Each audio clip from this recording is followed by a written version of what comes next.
बंदी छोड़ सतगुरु रामपाल जी परमेश्वर जी की जय हो।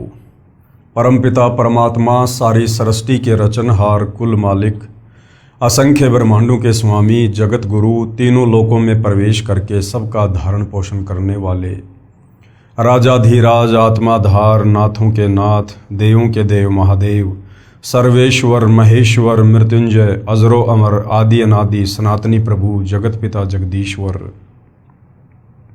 श्री श्री 1008 की उपाधि के वास्तविक अधिकारी अकाल मूर्त शब्द स्वरूपी राम वासुदेव सर्वगतम ब्रह्म परम पूज्य प्रथम पूज्य परम संत परम पुरुष परम धनी परम दयालु सत्य कबीर हक्का कबीर अल्लाहु अकबर बाखबर अल्लाह ताला जगत के तारणहार जगत के मुक्तिदाता जगत के जगन्नाथ हारे के सहारे हिंदुओं के राम मुसलमानों के अल्लाह सिखों के वायुगुरु ईसाइयों के मसीह दया के सागर दयानिधि करुणा के सागर करुणानिधि स्वयंभू परिभू संकट मोचन कष्टहरण मंगल करण दुख भंजन अविगत कबीर निर्विकार निर्विषम परमात्मा अलय अलेख सतगुरु आदि अनादि सतगुरु असली मर्यादा पुरुषोत्तम असली राम असली कृष्ण असली घनश्याम असली मुरारी राजाओं के राजा महाराजाओं के महाराजा शहंशाहों के शहंशाह सम्राटों के सम्राट भगवानों के भगवान अल्लाहों के अल्लाह प्रभुओं के प्रभु मसीहाओं के मसीह सच्चे वाहेगुरु बाबाओं के बाबा पीरों के पीर सेठों के सेठ जगत सेठ सावड़सा सेठ सर्वगुण संपन्न अनंत कोटि कलाओं के स्वामी अनंत कोटि ब्रह्मांडों के नायक योगियों में महायोगी ध्यानियों में महाध्यानी सिद्धों में परम सिद्ध ज्ञानियों में तत्व ज्ञानी ब्रह्म ज्ञानी महाज्ञानी परम ज्ञानी सर्वश्रेष्ठ ज्ञानी विज्ञानी युवा कबीर समर्थ कबीर असमवाद अमित ओजा सच्चे रहनुमा करीम अल्लाह सुबहान अल्लाह दुनिया के अंतिम पैगंबर 8 सितंबर 1951 से गांव धनाना जिला सोनीपत हरियाणा भारतवर्ष की पावन भूमि पे प्रकट रियल कल्कि भगवान श्री नारायण साकार हरि श्री बाबा साहेब नूर अनंत परमात्मा सच्चे दरवेश सच्चे बाखबर संत श्रोमणी सतगुरु रामपाल जी परमेश्वर जी के चरण कमल में आप और हम सभी भाई बहनों का अनंत कोटि दंडवत प्रणाम। सत्साई भाई और बहनों, बहुत बड़ी दया बहुत बड़ी मेहर पूज्य गुरुदेव भगवान की परमेश्वर रामपाल जी की, जिनके शुभ आशीर्वाद से विशेष आशीर्वाद से उन्हीं के सत्संगों के संग्रह के ऊपर बन चुकी पवित्र पुस्तक कबीर बढ़ाया कृष्ण के ऊपर वीडियो बनाने की श्रृंखला जारी है और इसी श्रृंखला में आज हमारा ये 24वें नंबर का वीडियो है। ये पवित्र पुस्तक कबीर बढ़ाया कृष्ण विशेषकर हिंदू समाज के लिए किसी वरदान से कम नहीं है।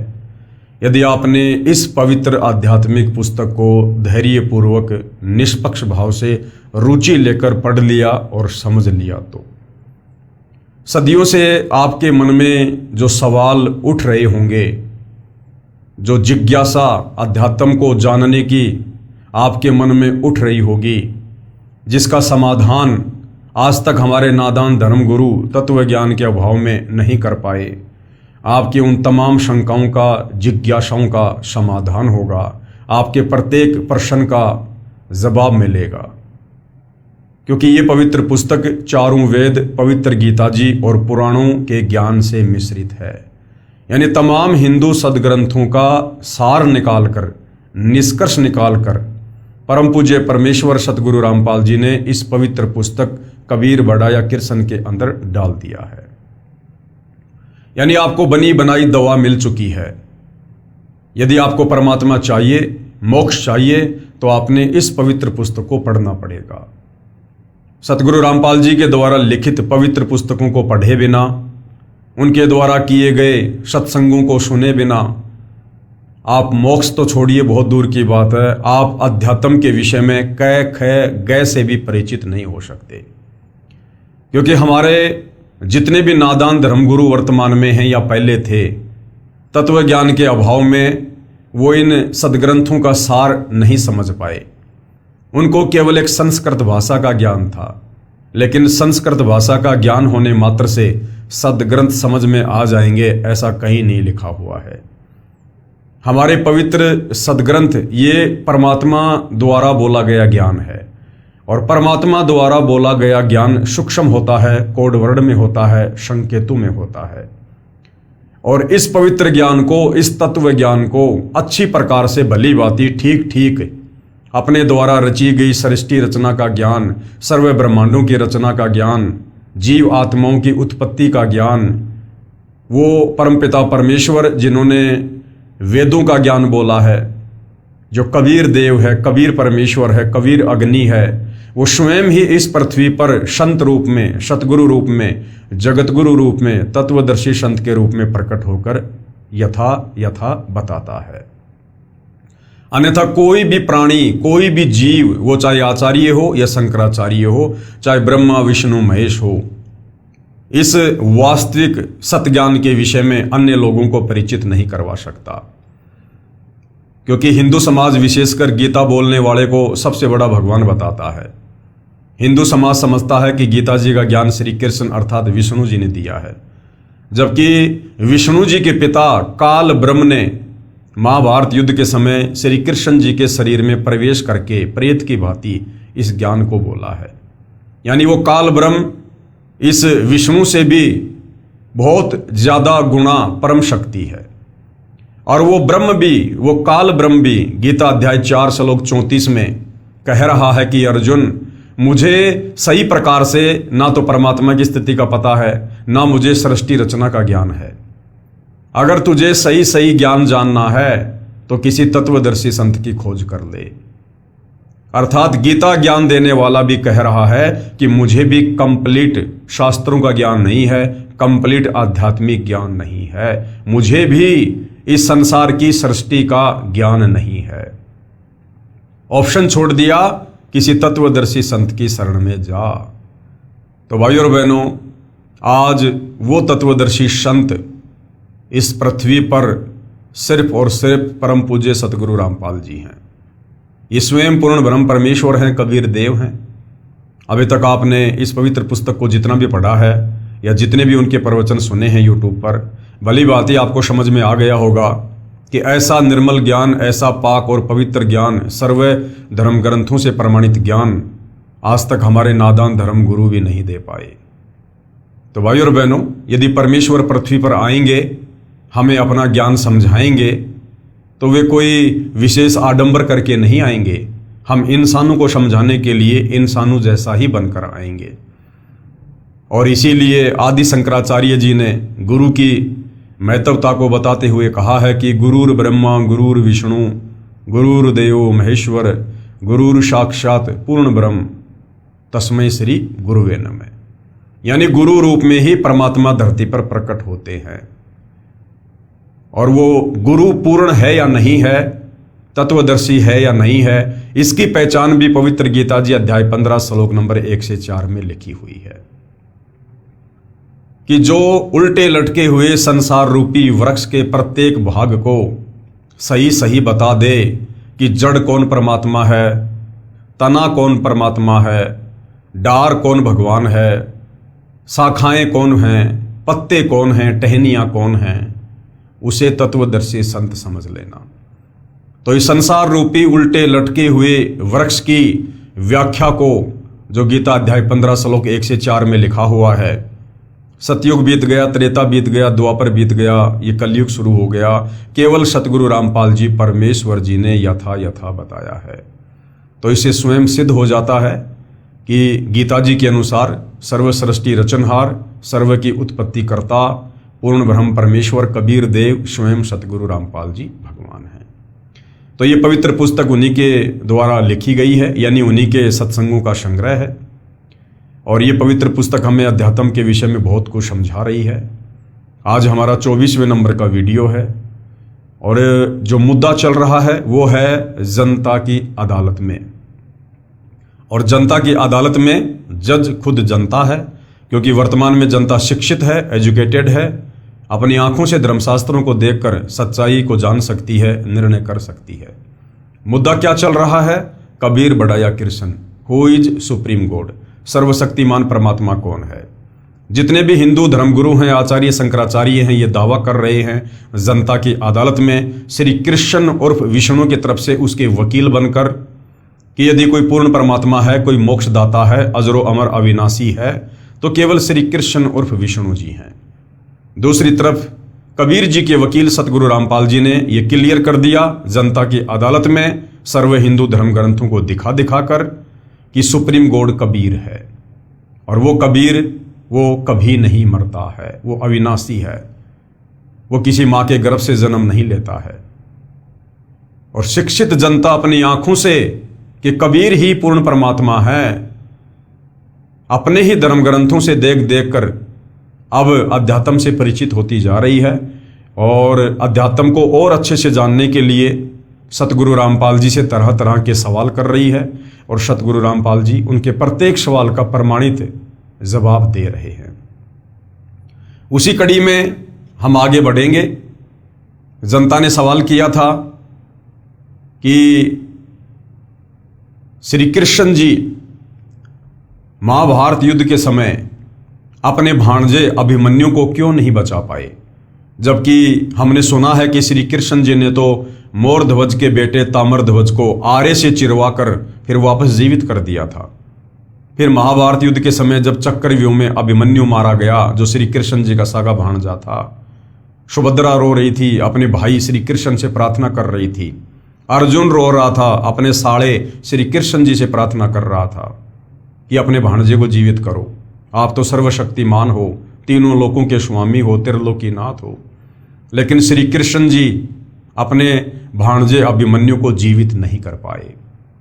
तो जब जनता ने सतगुरु रामपाल जी से इस सवाल का जवाब जानना चाहा तो सतगुरु रामपाल जी ने बताया कि जब इस प्राणी की श्वासें समाप्त हो जाती हैं उसके बाद ये ब्रह्मा विष्णु महेश भी उसमें प्राण नहीं डाल सकते, और जब तक इस जीव में श्वास हैं तब तक ये कितनी बार उसको मार सकते हैं, तोड़ मरोड़ सकते हैं, पुनः जीवित कर सकते हैं। जिस प्रकार एक जादूगर अपनी जादूगरी से, वो जादूगरी भी एक आध्यात्मिक सिद्धि होती है, सबके सामने एक व्यक्ति को बीच में से काट देता है, दोनों टुकड़े अलग अलग दिखाता है और उसके बाद उस व्यक्ति को जोड़ देता है। तो श्री कृष्ण जी ने जो किया ताम्रध्वज के साथ वो एक जादूगरी थी। लेकिन सबसे बड़ा जादूगर, जादूगरों का जादूगर वो कबीर परमात्मा है, जो किसी भी प्राणी की यदि श्वासें शेष ना हो उसमें अपनी तरफ से श्वासें डाल सकता है। तो जनता संतुष्ट हुई और आगे अध्यात्म को जानने का और प्रयास कर रही है और सतगुरु रामपाल जी जनता की अदालत में जनता को और क्या कुछ बता रहे हैं।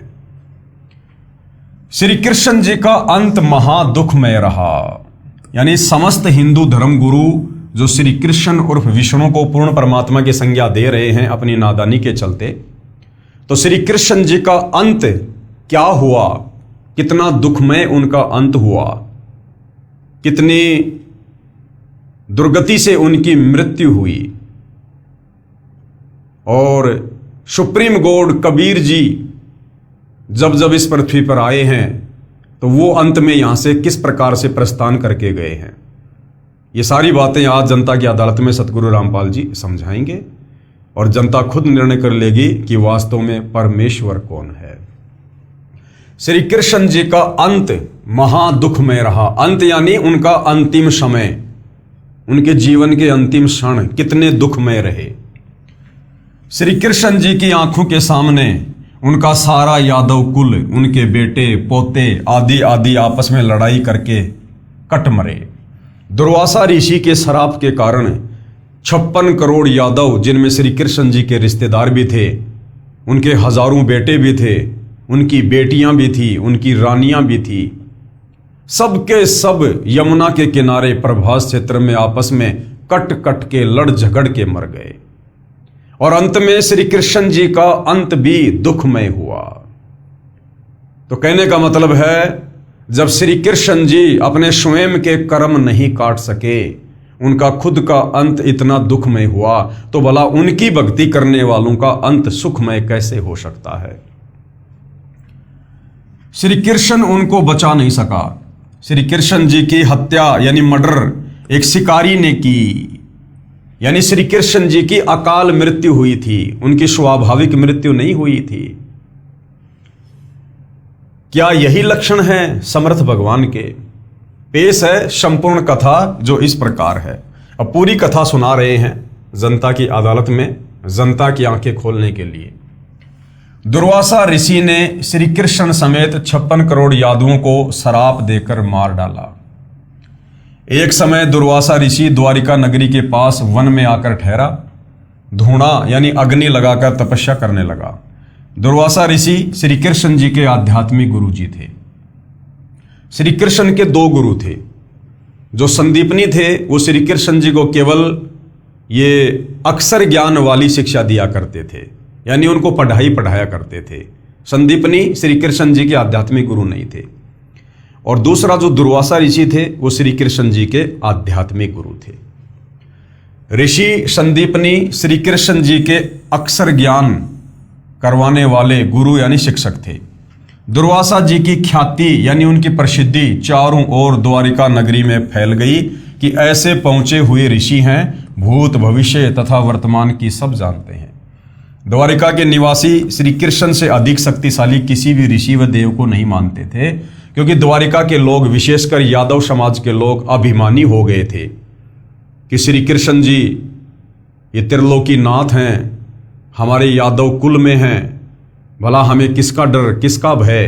तो वो लोग अभिमानी हो गए थे। उनको अभिमान था कि हमारे साथ श्री कृष्ण है, कोई भी देव ऋषि व साधु हमारा कुछ नहीं बिगाड़ सकता। श्री कृष्ण को सर्वशक्तिमान मान रखा था। द्वारिका के नौजवानों को शरारत सूझी। क्या शरारत सूझी? द्वारिका के नौजवानों को आपस में विचार किया कि साधु लोग ढोंगी होते हैं, इनकी पोल खोलनी चाहिए। चलो दुर्वासा ऋषि की परीक्षा लेते हैं। श्री कृष्ण के पुत्र प्रद्युम्न ने गर्भवती स्त्री का स्वांग धारण किया, पेट के ऊपर छोटा कड़ाहा बांधा, उसके ऊपर रुई लोगड़ रखकर वस्त्र बांधकर स्त्री के कपड़े पहना दिए, उसका एक पति बना लिया। 7-8 नौजवान यादव उनके साथ दुर्वासा के डेरे में गए और प्रणाम करके निवेदन किया कि ऋषि जी, आपका बहुत नाम सुना है कि आप भूत भविष्य तथा वर्तमान की जानते हैं। ये पति पत्नी हैं, इनके विवाह के 12 वर्ष बाद परमात्मा ने संतान की आस पूरी की है। ये जानना चाहते हैं कि गर्भ में लड़का होगा या लड़की। यह जानने के लिए उतावले हो रहे हैं, कृपया बताने का कष्ट करें। अब देखो, श्री कृष्ण जी का लड़का प्रद्युम्न शादीशुदा था, उसको भी संतान थी, और उसके बावजूद भी संतों के साथ में मजाक करने पहुंच गया। तो आप भली बात ही समझ सकते हैं भाइयों और बहनों कि यादव कुल के लोग उस समय किस प्रकार से अभिमानी हो गए थे। दुर्वासा ऋषि ने ध्यान लगाकर देखा तो सब समझ में आ गया। क्रोध में भरकर बोला, बताऊं क्या होगा? सबने एक स्वर में कहा कि हाँ ऋषि जी बताओ। दुर्वासा बोला कि इस गर्भ से यादव कुल का नाश होगा। इस गर्भ से क्या होगा? इस गर्भ से यादव कुल का नाश होगा। श्राप दे दिया दुर्वासा ऋषि ने। चले जाओ यहां से। सब भाग लिए। गांव में बुद्धिमान बुजुर्गों को पता चला कि बच्चों ने ऋषि दुर्वासा के साथ मजाक कर दिया। ऋषि ने यादव कुल का नाश होने का श्राप दे दिया। जुल्म हो गया, सब मरेंगे। अब क्या उपाय किया जाए? सब मिलकर अपने गुरु तथा राजा श्री कृष्ण जी के पास गए तथा सब हाल कह सुनाया। श्री कृष्ण जी से कहा कि इस कहर से आप ही बचा सकते हो। श्री कृष्ण जी ने कहा कि उन सब बच्चों को साथ लेकर ऋषि दुर्वासा के पास जाओ, इनसे क्षमा मंगवाओ, तुम भी बच्चों की ओर से क्षमा मांगो। सब मिलकर ऋषि दुर्वासा के पास गए तथा बच्चों से गलती की क्षमा याचना करवाई, स्वयं भी क्षमा याचना की। ऋषि दुर्वासा बोले कि वचन वापस नहीं हो सकता। इसलिए परमात्मा कहते हैं तीर कमान से और बात जुबान से एक बार अगर निकल गई तो फिर वापस नहीं आती है। इसलिए भगत ने सोच समझ के बोलना चाहिए। सब वापस श्री कृष्ण जी के पास आए तथा कहा कि दुर्वासा के श्राप से बचने का उपाय बताएं।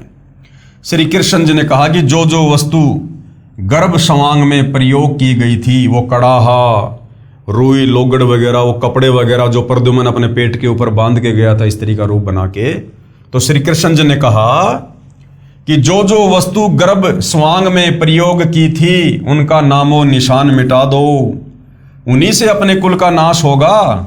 कपड़े रुई लोगड़ को जलाकर उसकी राख को प्रभास क्षेत्र में नदी में डाल दो, और जो लोहे की जो कढ़ाई है उसे पत्थर पर घिस घिसाकर चूरा बनाकर प्रभास क्षेत्र में दरिया में डाल दो, ना रहेगा बास ना बजेगी बांसुरी।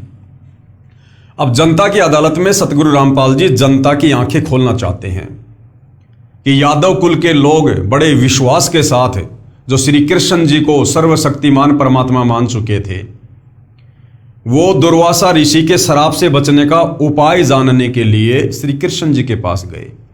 और श्री कृष्ण जी ने उनको क्या उपाय बताया कि प्रद्युम्न जो स्त्री का स्वांग करके गया था और जो जो सामान उसमें जो प्रयोग हुआ था, वो कड़ाहा कपड़े जो पेट पर बांध कर लेकर गया था, तो जो कपड़े थे उनको तो जला दो, और जो लोहा था जो कड़ाहा था उसको यमुना जी के किनारे जाके पत्थर के ऊपर घिस घिस के चूरे को यमुना जी के पानी में डाल दो, ना रहेगा बांस ना बजेगी बांसुरी। ये समाधान त्रिलोकीनाथ श्री कृष्ण उर्फ विष्णु जी ने अपने समाज के लोगों को बताया। लोगों ने विश्वास कर लिया। अब विचार करना भाई और बहनों, श्री कृष्ण जी अपने कुल के लोगों का बचाव नहीं कर पाए। श्री कृष्ण जी ने उनको बचाव के बदले विनाश का सुझाव दे दिया, विनाश का सुझाव।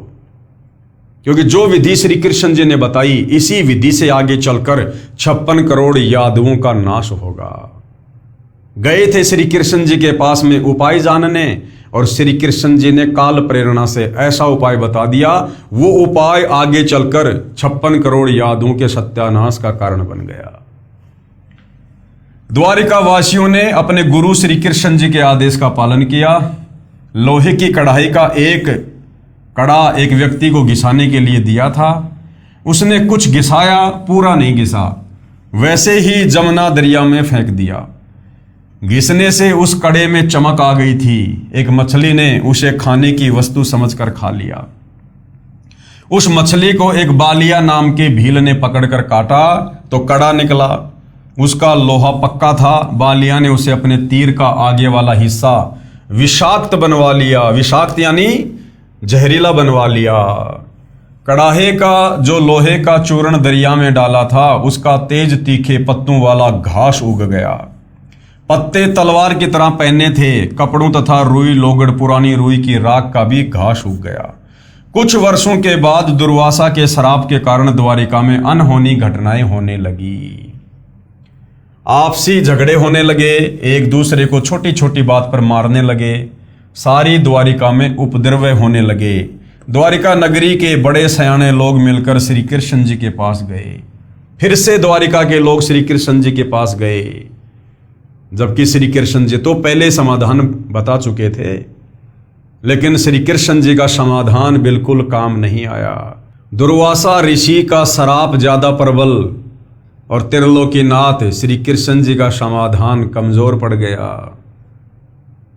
तो द्वारिका के लोग एक बार फिर से समाधान जानने के लिए श्री कृष्ण जी के पास गए तथा दुख बताया कि नगरी में किसी को किसी का बोल ही अच्छा नहीं लग रहा।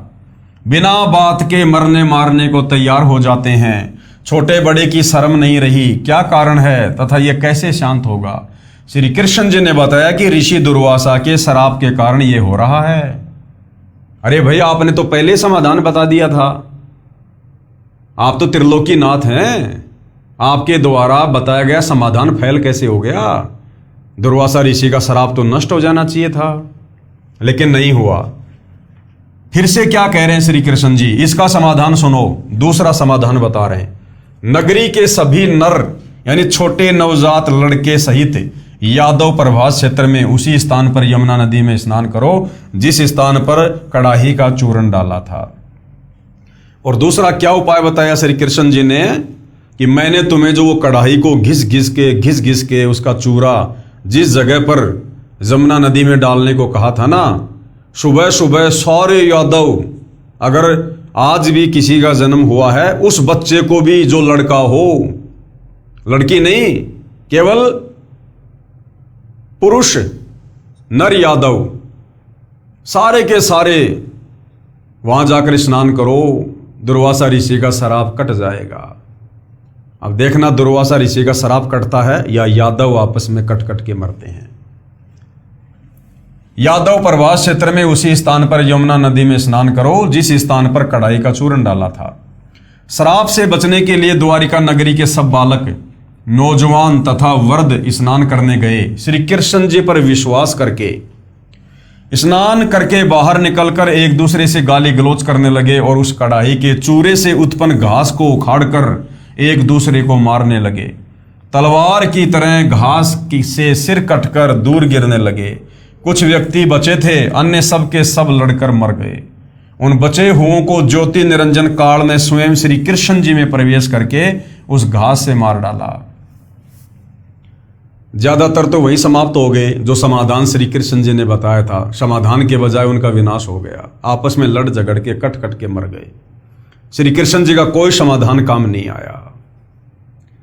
थोड़े बहुत यादव बचे थे, उनको खुद श्री कृष्ण जी के रूप में उस काल ने, यानी श्री कृष्ण जी में प्रवेश करके, जैसे महाभारत युद्ध के समय गीता का ज्ञान देने के लिए काल खुद श्री कृष्ण में प्रवेश कर गया था, इसी प्रकार से श्री कृष्ण में प्रवेश करके और उस काल ने, ज्योति निरंजन ने, ब्रह्म ने बचे कुछ यादवों का खुद संहार किया। अकेला श्री कृष्ण बचा था। अब कौन बचा? अकेले श्री कृष्ण जी बचे हुए थे। एक वृक्ष के नीचे जाकर लेट गया।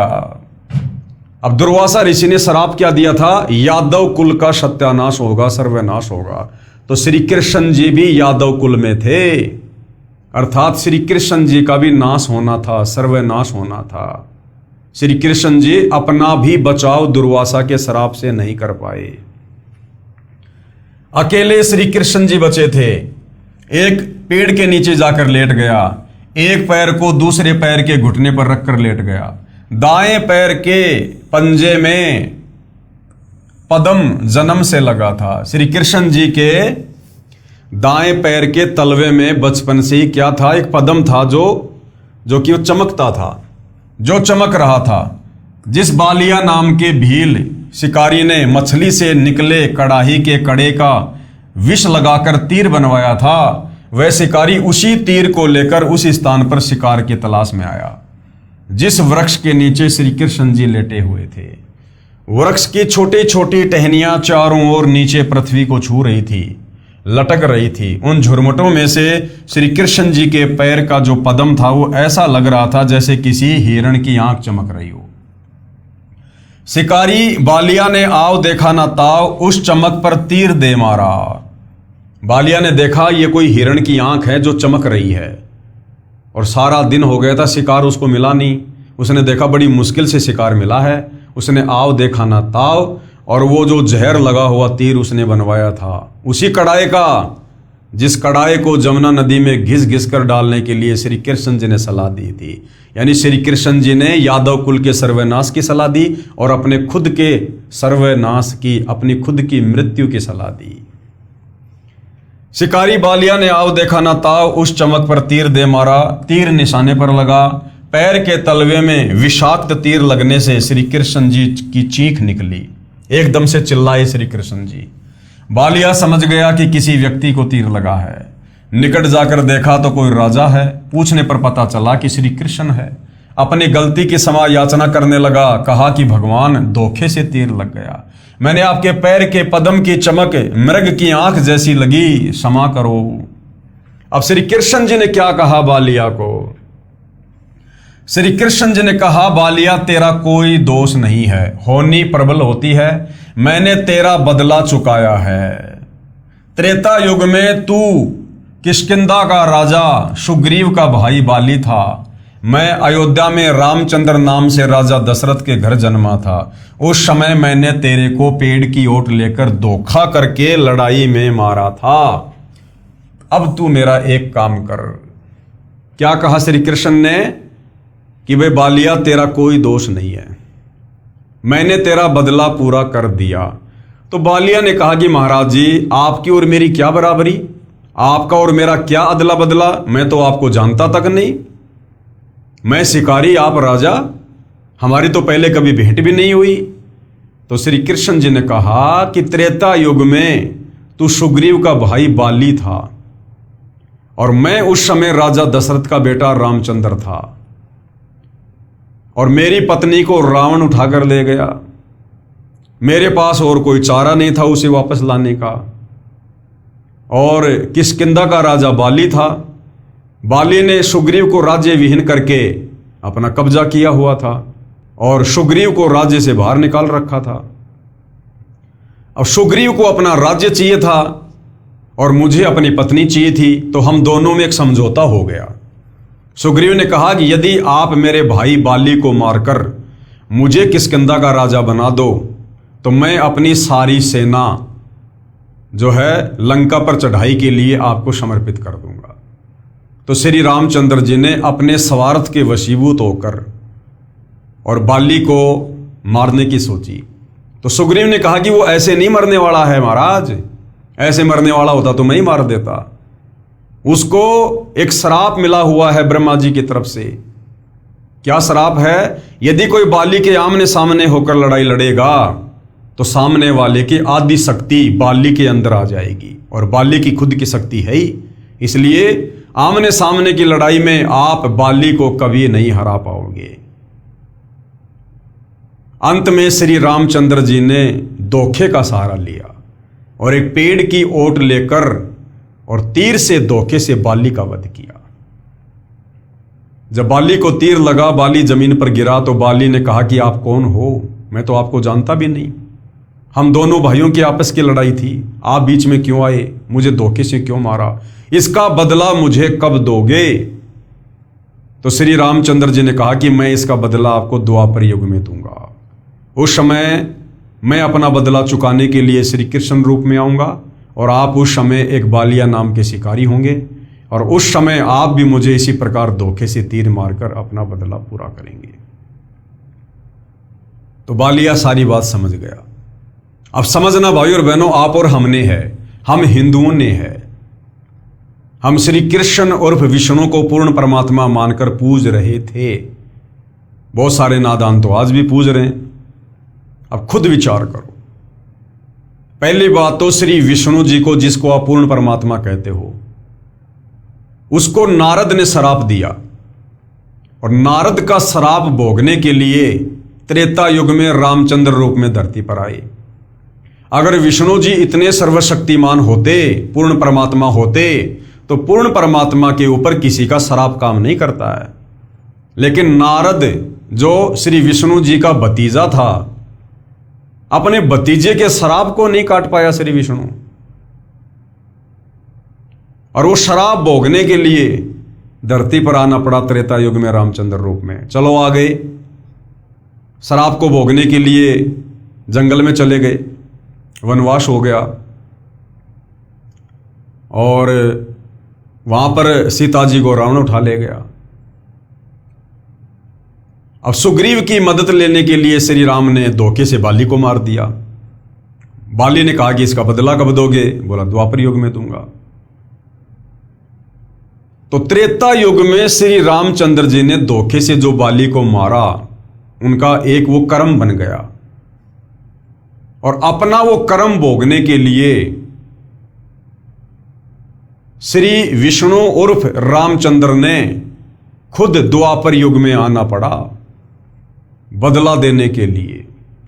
तो विचार करो भाई और बहनों, जब श्री रामचंद्र जी अर्थात विष्णु जी अपने खुद के कर्म नहीं काट सके, उस कर्म का जो त्रेता युग में बाली मारा था उसका बदला देने के लिए द्वापर में जन्म लेके आना पड़ा श्री कृष्ण रूप में। तो भला इनकी भक्ति करने से, श्री रामचंद्र जी की भक्ति करने से, श्री कृष्ण जी की भक्ति करने से, विष्णु जी की भक्ति करने से फिर हमारे कर्म कैसे कटेंगे, जब इन भगवानों के खुद के कर्म नहीं कटे? तो यही जनता की अदालत में सतगुरु रामपाल जी नादान जनता को समझाना चाह रहे हैं कि तुम कौन राम का जपते जापम, ताते कटे ना तीनों तापम। ये तुम्हारे भगवान भी, ब्रह्मा विष्णु महेश भी, राम और श्री कृष्ण भी अपने कर्म नहीं काट सके, तो इनकी भक्ति करने से तुम्हारे कर्म कैसे कटेंगे? कर्म काटने वाला एक ही परमात्मा है, कबीर देव। कैसे भी कर्म हो, यदि हम जब वह कबीर परमात्मा धरती पर तत्वदर्शी संत रूप में आता है, यदि उस समय हम उनकी शरण में आ जाएं, उनके बताए अनुसार सत भक्ति करें, मर्यादा में रहें, तो चाहे कैसे भी कर्म हमने पूर्व जन्मों में क्यों ना किए हों, कितने संचित कर्म क्यों ना हो, पहाड़ जैसा ढेर क्यों ना लग रहा हो, वो परमेश्वर अपने सच्चे नाम से, अपने आशीर्वाद से उन सबको जलाकर राख कर देता है। तो जनता की अदालत में सतगुरु रामपाल जी जनता की आंखें खोलने के लिए ये कथा सुना रहे हैं कि आज से पहले तुमने केवल कथा सुनी है, इन नादान धर्म गुरुओं ने इन कथाओं का तुम्हें निष्कर्ष नहीं बताया। तो बालिया ने अपना बदला पूरा किया। उसके बाद श्री कृष्ण जी ने कहा कि अब तू मेरा एक काम कर, द्वारिका में जाकर बता दे कि सब यादव दुर्वासा के श्रापवश आपस में लड़कर मर गए हैं। कुछ समय उपरांत द्वारिका की स्त्रियों की भीड़ लग गई, हाहाकार मच गया। पांडव श्री कृष्ण के रिश्तेदार थे, वे भी आ गए। श्री कृष्ण ने अर्जुन से कहा कि आप सर्व गोपियों यानी यादवों की स्त्रियों को अपने पास ले जाना, या कोई नर यादव नहीं बचा है। अंतिम नर यादव श्री कृष्ण जी थे, उनका भी जहरीला तीर लगने से अंत हुआ। तो अपने रिश्तेदारों को, पांडवों को श्री कृष्ण जी ने कहा कि आप इन तमाम स्त्रियों को दिल्ली ले जाओ, वरना यहां पर ये जंगली लोग इनको परेशान करेंगे, दुखी करेंगे। या कोई नर यादव नहीं बचा है, आसपास के भील इनकी इज्जत खराब करेंगे। और पांडवों से कहा कि तुम अपना राज्य अपने पुत्र को देकर हिमालय में जाकर घोर तप करो और अपने युद्ध में किए पापों का नाश करो। अर्जुन ने पूछा, भगवान एक प्रश्न आज मैं आपसे करूंगा, आप सही उत्तर देना। आप अंतिम श्वास गिन रहे हो, झूठ मत बोलना। श्री कृष्ण जी ने कहा कि प्रश्न कर। अर्जुन बोला, आपने गीता का ज्ञान कुरुक्षेत्र के मैदान में महाभारत युद्ध से पहले सुनाया था। उसमें कहा था कि अर्जुन तू युद्ध कर ले, तुम्हें कोई पाप नहीं लगेंगे, तू निमित्त मात्र बन जा, सब सैनिक मैंने मार रखे हैं, तू युद्ध नहीं करेगा तो भी मैं इन्हें मार दूंगा। जब युधिष्ठिर को भयंकर शोपन आने लगे, आपसे कारण जाना तो आपने बताया था कि युद्ध में किए बंधुघात के पाप के परिणाम स्वरूप कष्ट आया। समाधान यज्ञ करना बताया। उस समय मैं आपसे विवाद नहीं कर सका क्योंकि भाई की जिंदगी का सवाल था। आज फिर आपने वही जख्म हरा कर दिया। इतनी झूठ बोलकर हमारा नाश किस लिए करवाया? कि आप महाभारत युद्ध के समय तो कह रहे थे कि अर्जुन तू लड़ाई कर, युद्ध कर, तुझे कोई पाप नहीं लगेगा, मर गया तो स्वर्ग में सुख भोगेगा, जीत गया तो धरती का सुख भोगेगा। और अब आप कह रहे हो कि तुम पांचों पांडव हिमालय में जाकर राज्य को छोड़कर तप करके मर जाओ। तो भगवान फिर आपने गीता जी का ज्ञान देते समय झूठ क्यों बोला कि तुझे पाप नहीं लगेगा? अब कह रहे हो कि तुम्हें पाप लग गया। तो भाई और बहनों, क्योंकि अर्जुन भी यही समझ रहा था कि गीता जी का ज्ञान श्री कृष्ण दे रहा है, जबकि उस समय श्री कृष्ण नहीं था, श्री कृष्ण जी में काल प्रवेश था। अर्जुन ने कहा, कौन से जन्म का बदला लिया है? श्री कृष्ण जी ने कहा, अर्जुन तुम मेरे अजीज हो, यानी तुम मेरे प्रिय हो, होनहार बलवान होती है। गीता में क्या कहा उसका मुझे कोई ज्ञान नहीं, आप मेरी आज्ञा का पालन करो। यह कहकर श्री कृष्ण जी मर गए। पांचों पांडवों व साथ गए नौकरों ने मिलकर सब यादवों का अंतिम संस्कार किया। कुछ के शव दरिया में प्रवाह कर दिए। श्री कृष्ण ने कहा था कि मेरे शरीर को जलाकर बची हुई अस्थियां व राख को एक लकड़ी के संदूक यानी बॉक्स में डालकर दरिया में बहा देना। पांडवों ने वैसा ही किया। वो संदूक समुद्र में चला गया, फिर उड़ीसा प्रांत के अंदर जगन्नाथपुरी के पास बहता हुआ चला गया। उड़ीसा के राजा इंद्रदमन को स्वप्न में श्री कृष्ण ने दर्शन देकर कहा कि एक संदूक समुद्र में इस स्थान पर है, उसमें मेरे शरीर की अस्थियां तथा राख हैं, उसको निकालकर उसी किनारे पर उन अस्थियों हड्डियों को जमीन में दबाकर उस पर एक सुंदर मंदिर बनवा दे। ऐसा किया गया, जो जगन्नाथ नाम से मंदिर प्रसिद्ध है। सब यादवों का अंतिम संस्कार करके 4 पांडव पहले ही चले गए। अर्जुन को गोपियों को लेकर आने को छोड़ गए। अर्जुन के पास वही गांडीव धनुष था जिससे लड़ाई करके महाभारत में जीत प्राप्त की थी। अर्जुन द्वारिका की सर्व स्त्रियों को बैलगाड़ियों में बैठाकर इंद्रप्रस्थ यानी दिल्ली के लिए चल पड़ा। रास्ते में भीलों ने अर्जुन को घेर लिया। अर्जुन को पीटा, गोपियों को लूटा, कुछ स्त्रियों को भी भील उठा ले गए। अर्जुन कुछ नहीं कर सका, धनुष उठा भी नहीं सका। तब अर्जुन ने कहा था कि श्री कृष्ण नाश करना था, युद्ध में पाप करवाने के लिए तो बल दे दिया, लाखों योद्धा इसी गांडीव धनुष से मार गिराए, कोई मेरे सामने टिकने वाला नहीं था। आज वही अर्जुन है, वही धनुष है, मैं खड़ा खड़ा कांप रहा हूं। श्री कृष्ण जालिम था, धोखेबाज था, अर्जुन कह रहा है मनी मन में। कबीर परमेश्वर जी हमें समझाते हैं कि ये जुल्म श्री कृष्ण ने नहीं किया। अब जनता की अदालत में सतगुरु रामपाल जी बता रहे हैं कि वो जुल्म श्री कृष्ण ने नहीं किया, वो जुल्म श्री कृष्ण जी के शरीर में प्रवेश करके इस काल ने किया, ज्योति निरंजन यानी काल ब्रह्म ने किया है। श्री कृष्ण का जीवन देख लो। श्री कृष्ण अपने कुल को मथुरा से लेकर जान बचाकर द्वारिका आया। द्वारिका में उनकी आंखों के सामने सब यादव कुल नष्ट हो गया। श्री कृष्ण का बेटा मर गया, पोता मर गया। श्री कृष्ण के 10,000 पुत्र थे, सब मारे गए। रावण की तरह सर्वकुल नष्ट हो गया, स्वयं बेमौत मरा। उसके कुल की स्त्रियों की दुर्गति भिलोने की, जबरदस्ती उठा ले गए, उनकी इज्जत खराब की, नरक का जीवन जीने के लिए मजबूर हुई। उसी श्री कृष्ण की पूजा करके जो सुख शांति की आशा करता है उसमें कितनी बुद्धि है, इस घटना से पता चलता है। दुर्वासा ऋषि के श्राप के कारण श्री कृष्ण जी का पूरा यादव कुल समाज नष्ट हो गया। उनके 10,000 बेटे आपस में लड़ झगड़ के कट कट के मर गए। उनकी स्त्रियां मर गई श्राप के कारण। श्री कृष्ण की वो खूब पूजा किया करते थे, अपना भगवान कहा करते थे। श्री कृष्ण से ऊपर किसी को नहीं माना करते थे।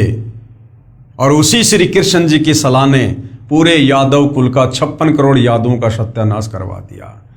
तो भाई वर्तमान में जो श्री कृष्ण जी के पुजारी हैं, श्री रामचंद्र जी के पुजारी हैं, ब्रह्मा विष्णु महेश के पुजारी हैं, जो इनको पूर्ण परमात्मा मानकर शास्त्र विरुद्ध साधना कर रहे हैं, भाई आपका क्या ठिकाना होगा? लक 84 योनि तैयार हैं। सारांश दे रहे हैं, श्री कृष्ण दुर्वासा के श्राप से स्वयं तथा अपने कुल की रक्षा नहीं कर सका, तो क्या आपकी यानी श्री कृष्ण की भक्ति करने वालों की रक्षा करेगा? कभी नहीं। श्री कृष्ण ने श्राप से बचाव का उपाय बताया कि कढ़ाई को घिसकर चूरा बनाकर दरिया में डाल दो। क्या श्री कृष्ण जी को नहीं पता था कि वो कढ़ाई का चूरा, वो कढ़ाई का एक वो हत्था तेरे भी विनाश का कारण बनेगा? अर्थात श्री कृष्ण जी तो अंतर्यामी भी नहीं थे, अंतर्यामी भी। अगर अंतर्यामी होते, भूत भविष्य की जानने वाले होते, तो कभी भी ये सलाह नहीं देते।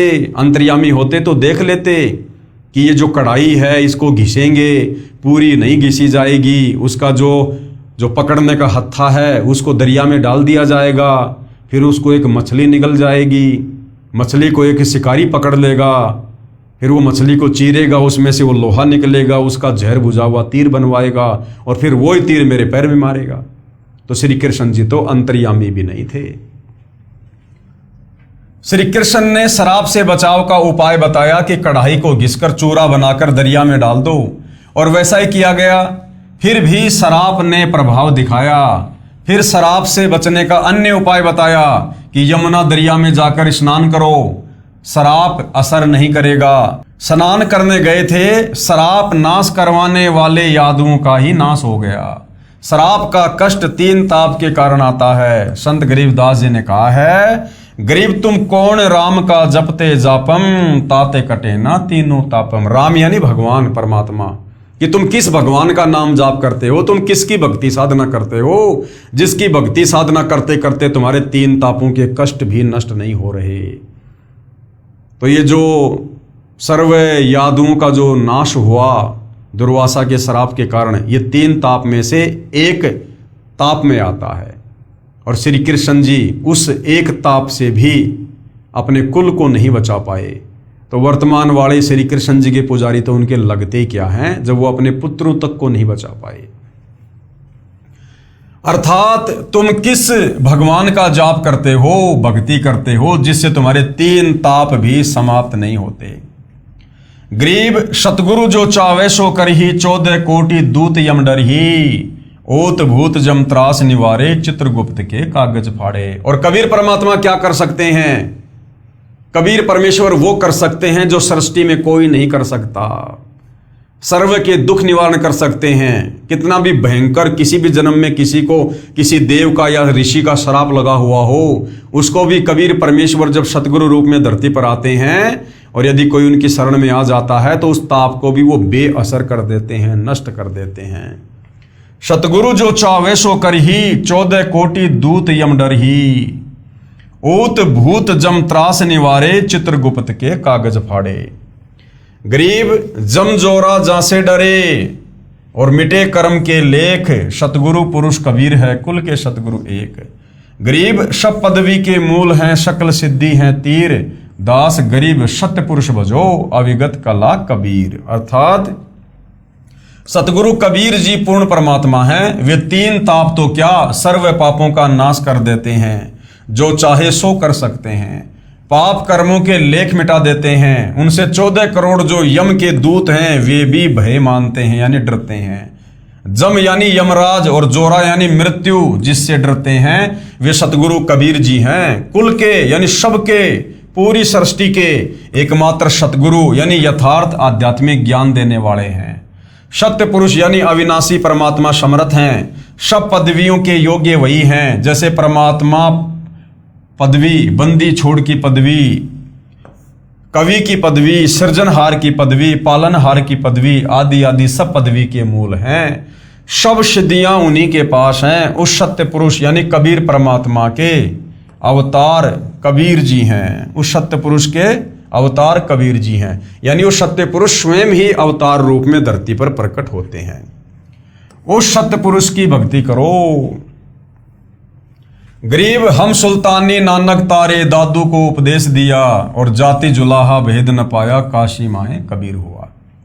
अर्थात संत गरीबदास जी ने स्पष्ट किया है कि कबीर कौन है।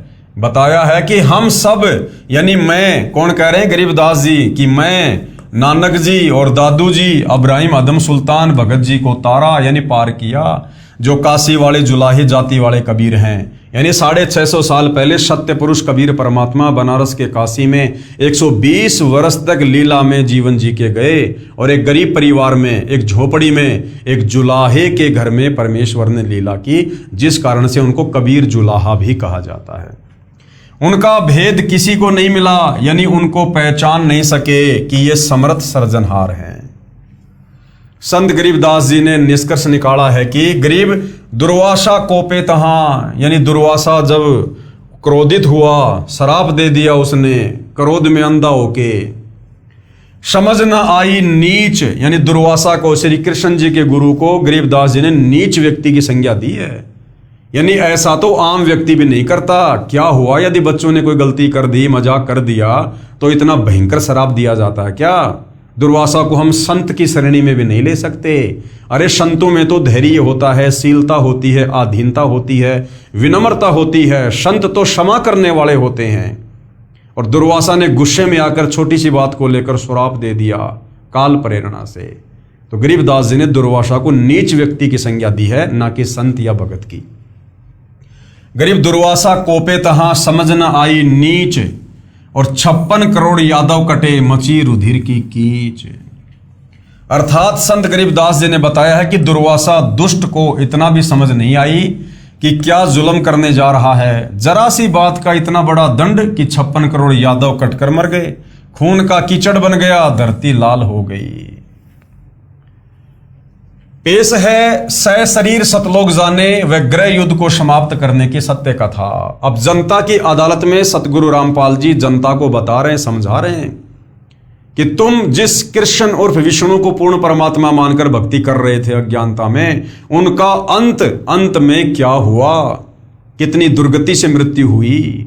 जहरीला तीर लगने से अकाल मृत्यु हुई। उनकी आंखों के सामने उनका कुल नष्ट हो गया। और जो पूर्ण परमात्मा है कबीर देव, कबीर परमात्मा, वो जब 650 साल पहले धरती पर आए थे कबीर नाम से, वो अंत में किस प्रकार से गए, उनकी अकाल मृत्यु हुई या सह शरीर सतलोक गए। और कितना बड़ा अनर्थ जो उस समय भविष्यवाणी हो रखी थी कि हिंदू मुसलमानों का गृह युद्ध होगा, कबीर परमेश्वर ने अपने वचन से, अपनी शक्ति से उस गृह युद्ध को समाप्त कर दिया। लेकिन श्री कृष्ण जी दुर्वासा ऋषि के श्राप से 56 करोड़ यादवों का बचाव नहीं कर पाए। पेश है सह शरीर सतलोक जाने व गृह युद्ध को समाप्त करने की सत्य कथा। प्रभु कबीर जी का मगर से सह शरीर सतलोक गमन तथा सूखी नदी में नीर बहाना। धर्म गुरुओं द्वारा भ्रम फैला रखा था कि जो काशी यानी बनारस शहर में प्राण त्यागता है वह स्वर्ग जाता है, तथा जो मगहर नगर में प्राण त्यागता है वो गधा बनता है, नरक में जाता है। इस भ्रम को तोड़ने के लिए कि जो मगहर में मरता है वह गधा बनता है और काशी में मरने वाला स्वर्ग जाता है, बंदी छोड़ कहते थे कि सही विधि से भक्ति करने वाला प्राणी चाहे वह कहीं पर भी प्राण त्याग दे वो अपने सही स्थान पर जाएगा। उन अज्ञानियों का भ्रम निवारण करने के लिए कबीर साहिब ने कहा कि मैं मगहर में मरूंगा और सभी ज्योतिषी वाले देख लेना कि मैं कहां जाऊंगा, नरक में जाऊंगा या स्वर्ग से भी ऊपर सतलोक में जाऊंगा। कबीर साहिब ने काशी से मगहर के लिए प्रस्थान किया। वीर सिंह बघेला और बिजली खान पठान ये दोनों ही सतगुरु के शिष्य थे।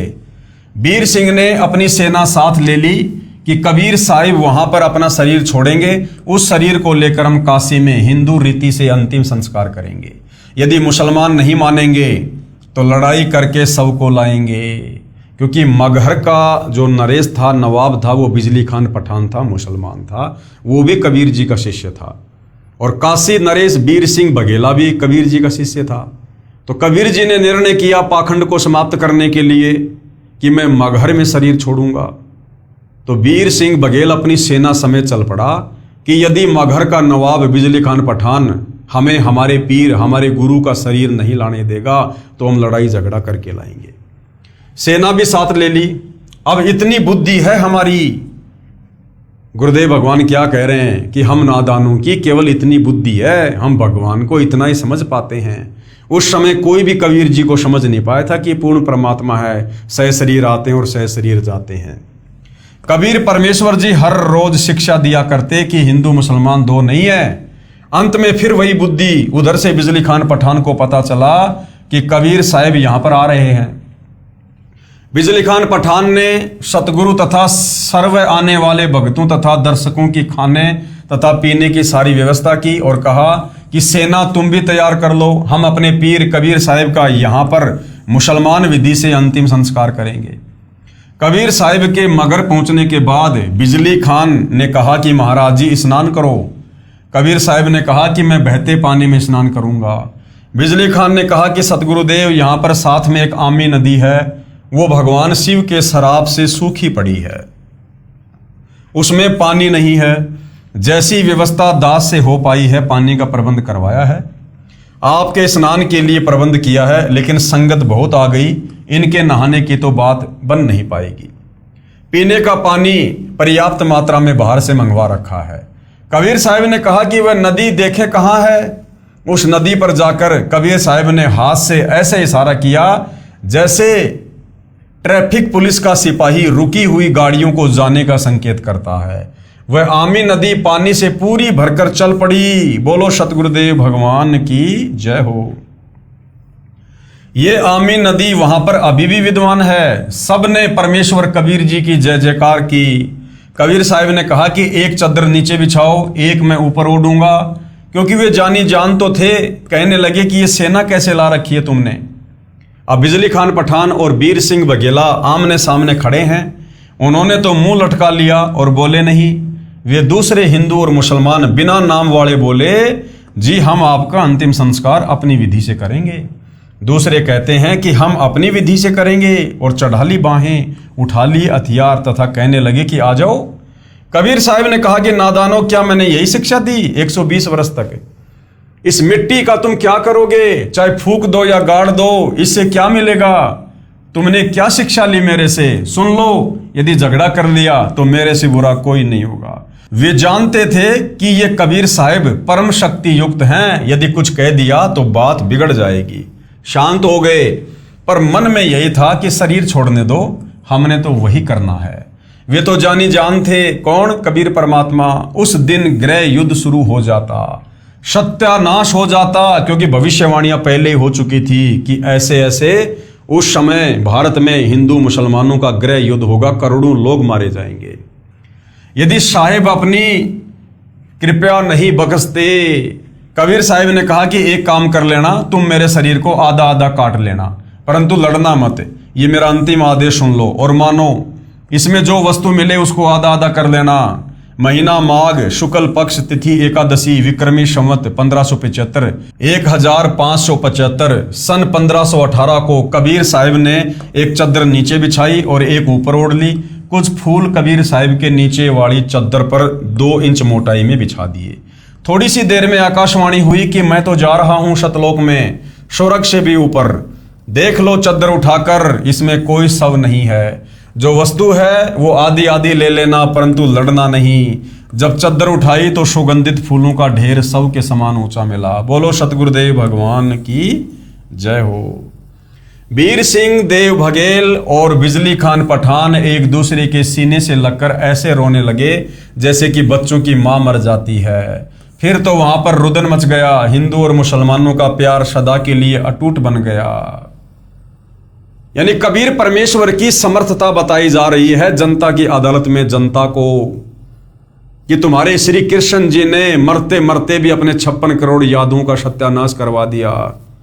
उस विनाश को रोक नहीं सके, दुर्वासा के शराप को नष्ट नहीं कर सके, और खुद की भी दुर्गति से मृत्यु हुई जहरीले तीर से।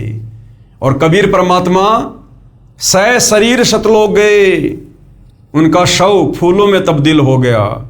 और भविष्यवाणी के अनुसार उस समय उस दिन हिंदू मुसलमानों का गृह युद्ध होना था, करोड़ों लोग मरने थे। लेकिन कबीर परमेश्वर ने ऐसी लीला की कि आज तक भी मगहर में कभी हिंदू और मुसलमानों का आपस में धर्म को लेकर झगड़ा नहीं हुआ। ऐसा अटूट प्रेम परमात्मा जाते जाते पैदा कर गए। एक दूसरे को सीने से लगाकर हिंदू और मुसलमान रो रहे थे, कहने लगे कि हम समझे नहीं, ये तो वास्तव में अल्लाह आए हुए थे। और ऊपर आकाश में प्रकाश का गोला जा रहा था। बोलो सतगुरुदेव की जय, सत साहिब। तो वहां मगर में दोनों धर्मों हिंदू तथा मुसलमानों ने एक एक चद्दर तथा आधे आधे सुगंधित फूल लेकर 100 फुट के अंतर पर एक एक यादगार भिन्न भिन्न बनाई, जो आज भी विद्यमान है। तथा कुछ फूल लाकर काशी में, जहां कबीर साहिब एक चबूतरे पर बैठकर सत्संग किया करते थे, वहां काशी चौरा नाम से यादगार बनाई। अब वहां पर बहुत बड़ा आश्रम बना हुआ है। मगर में दोनों यादगारों के बीच में एक सांझला द्वार भी है। आपस में कोई भेदभाव वहां हिंदू मुसलमानों का नहीं है। परमेश्वर कबीर जी ने हिंदू मुसलमान का युद्ध टाड़ा नहीं होता तो कत्लेआम हो जाता, गृह युद्ध जैसे हालात हो जाने थे। ये है कबीर जी की समर्थता का अद्वितीय प्रमाण। श्री कृष्ण की हत्या हुई, श्री कृष्ण जी की हत्या हुई, जिसे तुम त्रिलोकीनाथ कहते हो, सुप्रीम गॉड कहते हो।